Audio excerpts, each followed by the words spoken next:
being a public defender, you're in trial, you're in court all day doing trials, and it was the love that I followed through my passion throughout my life.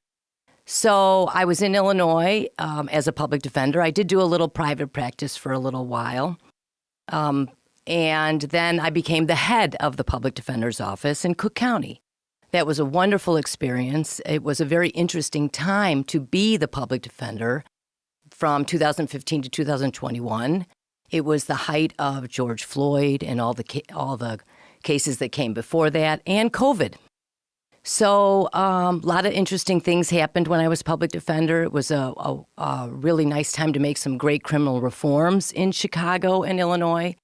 And then I worked at a nonprofit for a little bit in a community that was very high in violence, and we represented young men, mostly young men under 25, who were charged with, gun cases and violent crimes in the city of North Lawndale. And I loved that work. I loved being in the community on a residential street, meeting the people that lived in that community, worshiped in that community, loved that community, and wanted to make it a safe community. So after that, I took a little break, and then I saw this opening in Muskegon.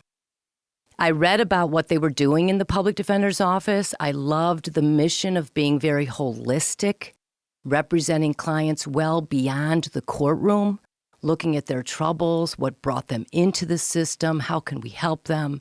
Because I've always had an idea that public defenders are part of the solution to the problem of violence and crime and substance abuse and mental health issues, that we can be part of the solution.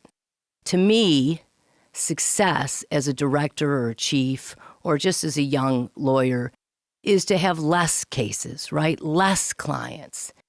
Think of solutions before someone comes and needs my services or after they leave the courthouse. What can we do for them? Something happens in their life, whether it's a traumatic brain injury or post-traumatic stress, and they start to self-medicate with some illegal narcotics. That shouldn't be a crime, right? Let's get that veteran on the path to recovery.